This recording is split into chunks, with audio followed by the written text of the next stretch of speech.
Cooker ಬಳಸ್ಕೊಂಡು ವಾಂಗಿಬಾತ್ ಮಾಡಿದ್ರೆ ಅನ್ನ ಮೆತ್ತಗಾಗುತ್ತೆ, ತಿನ್ನೋದಕ್ಕೆ ಆಗೋಲ್ಲ ಅನ್ನೋಂಥವ್ರಿಗೋಸ್ಕರನೇ ಈ ವಿಡಿಯೋ. ಕೊನೆವರೆಗೂ ವಿಡಿಯೋ ನೋಡಿ, ಕೆಲವೊಂದು ಟಿಪ್ಸ್ಗಳನ್ನ ಸಹ ಹೇಳಿದ್ದೀನಿ, ಮರಿದಲ್ಲೇ ಫಾಲೋ ಮಾಡ್ಕೊಳ್ಳಿ.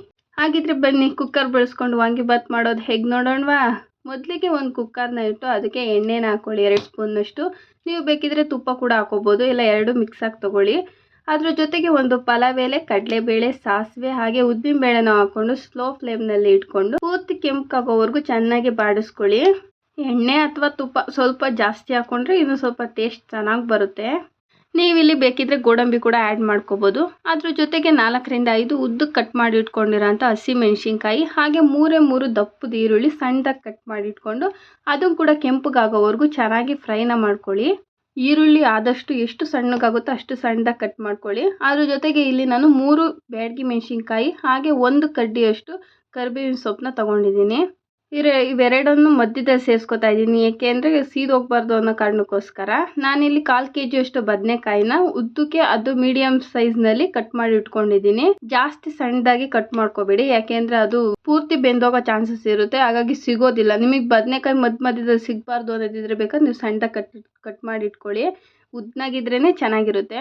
ಅದ್ರ ಜೊತೆಗೆ 1 ನಿಂಬೆಹಣ್ಣು ಗಾತ್ರದಷ್ಟು ಹುಣಸೆ ಹಣ್ಣನ್ನು ನೆನೆಸಿಟ್ಕೊಂಡಿದ್ದೀನಿ, ಅದನ್ನು ಕೂಡ ಇದ್ರ ಜೊತೆಗೆ ಆ್ಯಡ್ ಮಾಡ್ಕೊತಾ ಇದ್ದೀನಿ. ಅದ್ರ ಜೊತೆಗೆ ಹಾಗೆ 1/4 ಇಂಚಷ್ಟು ಬೆಲ್ಲನ ಆ್ಯಡ್ ಮಾಡ್ಕೊತಾ ಇದ್ದೀನಿ, ಸ್ವೀಟ್ನೆಸ್ಗೋಸ್ಕರ ಹಾಗೆ ಟೇಸ್ಟಿಗೋಸ್ಕರ.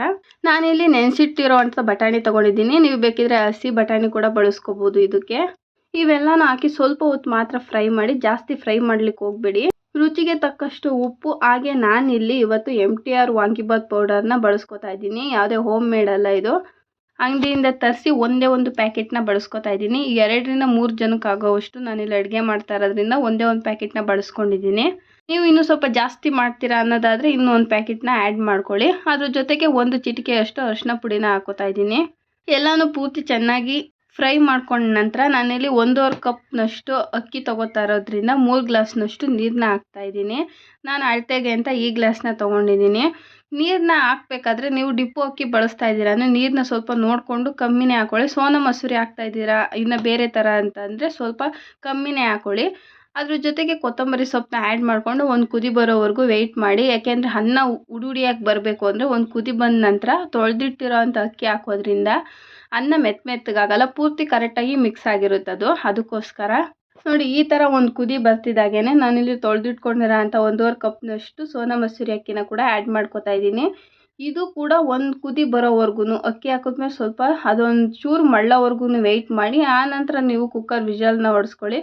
ಇಲ್ಲಿ ಕೇವಲ ಒಂದೇ ಒಂದು ವಿಷಲ್ ಹಾಕ್ಸಿದ್ರೆ ಸಾಕು, ನೀವು ಜಾಸ್ತಿ ಏನು ಬೇಕಾಗಲ್ಲ. ಏಕೆ ಅಂದರೆ 2 ಸಲನೂ ನಾವು ಕುದಿಸಿ ಹಾಕೋತಾ ಇರೋದ್ರಿಂದ ಒಂದು ವಿಷಲ್ಗೆ ಸಾಕು, ನಾವು ಒಂದು ವಿಷಲ್ಗೆ ತೆಗೆದುಬಿಡೋಣ, ಇಲ್ಲಾಂದರೆ ಬೊಂಬ್ಲಾಗೋ ಅಂಥ ಚಾನ್ಸಸ್ ಇರುತ್ತೆ. ಅದಕ್ಕೋಸ್ಕರ ಒಂದು ವಿಷಲ್ ಹಾಕ್ತಿದ್ದಾಗೆ ನೋಡಿ ಈ ಥರ ಉಡಿ ಆಗಿರೋ ಅಂಥ ಅಷ್ಟು ಮಿಕ್ಸ್ ಆಗಿದೆ ಆಲ್ಮೋಸ್ಟು. ನಾವು ಜಾಸ್ತಿ ಮಿಕ್ಸ್ ಮಾಡೋ ಅವಶ್ಯಕತೆನೇ ಇರಲ್ಲ, ಸ್ವಲ್ಪ ಹಾಗೆ ಮಿಕ್ಸ್ನ ಮಾಡಿಕೊಂಡು ಸರ್ವ್ ಮಾಡ್ಕೊಳ್ಳಿ. ಟೇಸ್ಟ್ ಅಂತೂ ಸಖತ್ತಾಗಿರುತ್ತೆ. ಅದರಲ್ಲೂ ಈ ಚಳಿ ಮಳೆಗಾಲದಲ್ಲಿ ತಿನ್ನೋದಕ್ಕಂತೂ ತುಂಬ ಟೇಸ್ಟಿಯಾಗಿರುತ್ತೆ, ಖಾರವಾಗಿ ಸಖತ್ತಾಗಿರುತ್ತೆ. ಒಂದು ಸಲ ಆದರೂ ಟ್ರೈ ಮಾಡ್ಕೊಳ್ಳಿ ನೀವು. ಬದನೆಕಾಯಿ ನೋಡಿದ್ರೇ ಇಷ್ಟಪಡ್ದಲೇ ಇರೋರಿಗೆ ಒಂದು ಸಲನಾದ್ರೂ ಇದನ್ನು ಮಾಡಿಕೊಡಿ, ತುಂಬ ಇಷ್ಟಪಟ್ಟು ತಿಂತಾರೆ. ವಿಡಿಯೋ ಸ್ವಲ್ಪ ಆದರೂ ಇಷ್ಟ ಆಗಿದ್ರೆ ಲೈಕ್ ಮಾಡಿ, ಹಾಗೆ ಸಬ್ಸ್ಕ್ರೈಬ್ ಮಾಡಿಕೊಂಡು ಪಕ್ಕದಲ್ಲಿ ಕಾಣ್ತಾ ಇರೋಂಥ ಬೆಲ್ ಐಕನ್ನ ಕೂಡ ಕ್ಲಿಕ್ ಮಾಡಿಕೊಡಿ. Thank you for watching.